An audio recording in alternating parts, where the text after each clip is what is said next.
Pada pagi itu, matahari bersinar indah.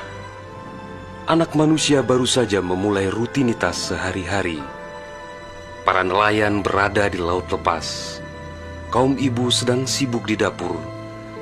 Anak-anak usia sekolah menikmati hari libur. Sebagian pemuda sedang berolahraga. Sebagian lagi bersiap-siap menuju pantai untuk rekreasi.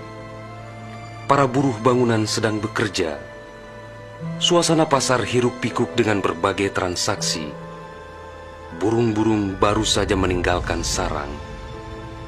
Tiba-tiba pukul 7:58 waktu Indonesia Barat, hari Ahad, 26 Desember 2004, bumi Serambi Mekah berguncang dahsyat.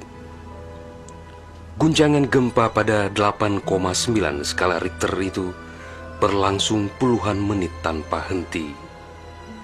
Bumi bergerak ke bawah dan ke atas, ke kiri dan ke kanan, berayun-ayun terus-menerus.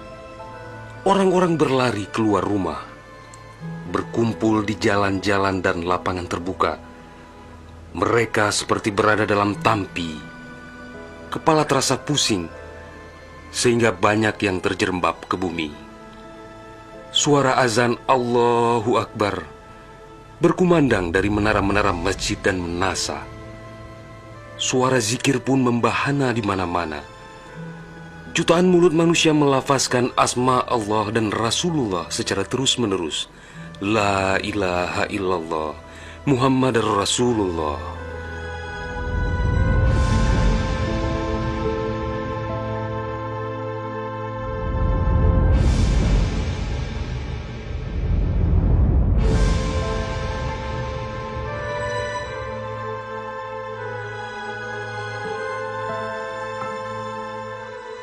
Seusai gempa dahsyat itu, sebagian orang pergi untuk melihat-lihat situasi.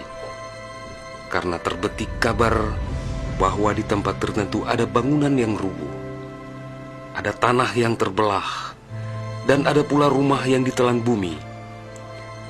Tidak terpikirkan oleh mereka apa yang akan terjadi setelah itu. Tidak ada tanda-tanda alam yang begitu kentara.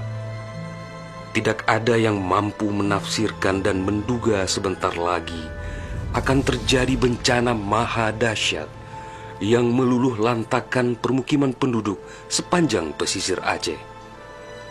Tidak ada pula yang mampu menerjemahkan berbagai firasat atas pusaran nasib yang bakal menimpa tanah rencong. Juga hampir tidak ada yang memahami tanda alam, manakala air laut surut beberapa ratus meter. Orang-orang di pesisir pantai tampak asyik mengumpulkan ikan yang menggelpar-gelpar. Bahkan air sungai pun mengering. Namun tidak ada yang dapat membaca tanda-tanda itu. Mereka seakan melupakan gempa yang baru berlalu.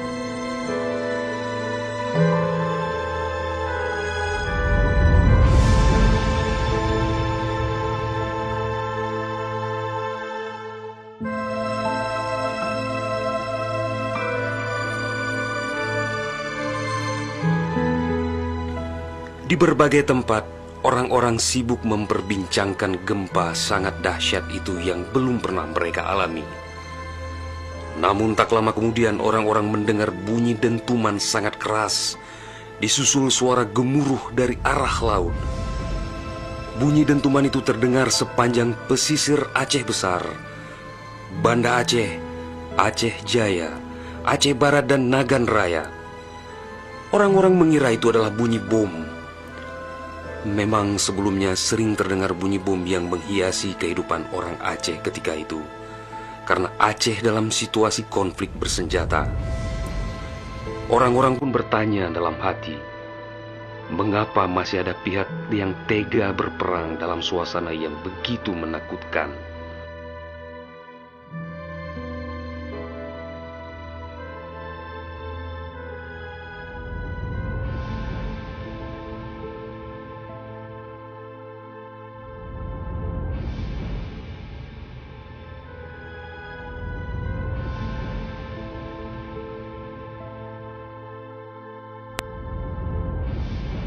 Orang-orang mengira pagi itu hanya sekedar gempa.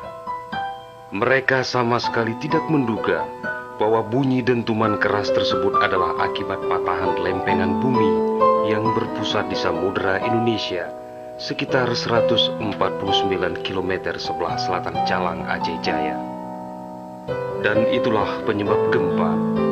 Di samping kehendak Allah pemilik alam semesta, belum sempat mereka bernafas lega akibat gempa. Dalam suasana gebalau dan kucar-kacir itu, tiba-tiba daratan diterjang air laut. Air berwarna hitam pekat itu datang sangat tiba-tiba dengan suara gemuruh yang menakutkan. Ia berlari sangat cepat, menerjang apa saja yang dilaluinya. Di tempat-tempat tertentu air mencapai ketinggian 18 meter, bahkan ada yang mencapai 35 meter, seperti di kawasan Loknga. Dari jauh air yang beringas itu tampak bagaikan rupa naga yang menggeliat-geliat mencari mangsa. Air dengan kecepatan 900 km per jam itu bagaikan bulldozer yang melumut apa saja yang ditemuinya. Orang-orang berusaha menyelamatkan diri dengan berbagai cara. Namun hampir semua orang, hewan-hewan, benda-benda, rumah, lat batat kaye bate, digulung air itu tanpa kecuali. Semua wilayah yang dilaluinya pun hancur berkeping-keping. Air laut yang datang menyamai kecepatan pesawat terbang itu, ternyata namanya tsunami.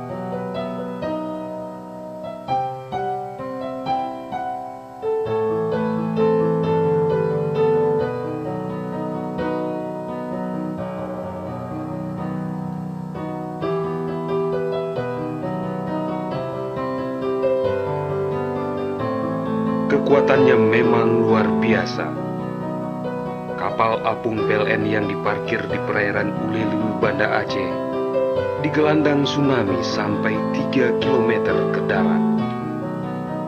Kapal itu sekarang menjadi objek wisata tsunami. Demikian juga kapal angkut Sendalas milik PT SAI diseretnya ke atas badan jalan negara Banda Aceh melabuh di Loknga. Kapal-kapal nelayan ukuran besar yang diparkir pelabuhan ikan di Lampulo, Banda Aceh, banyak yang terdampar ke pusat kota. Termasuk mesin cetak harian Serambi Indonesia dikeruncut di bawah tsunami sejauh 1 km. Kendaraan roda 4 hancur tak berwujud. Rumah dan toko-toko serta bangunan lain yang kokoh pun hancur lebur rata dengan tanah. Semuanya di luar dugaan manusia, seakan sebuah mimpi buruk yang sangat langka.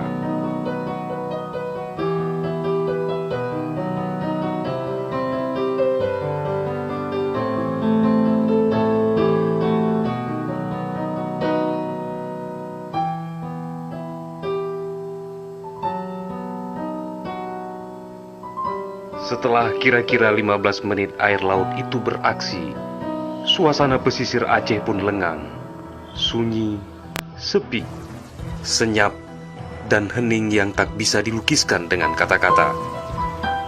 Sebagian besar permukiman penduduk rata dengan tanah, seakan instrumentalia kehidupan telah berakhir sampai di sini. Ratusan ribu orang nelangsa, teduk tesepuk, telok menjaro, teingat kedro hanaledaya, atau terduduk lunglai bersilang tangan, mengingat nasib tiada berdaya.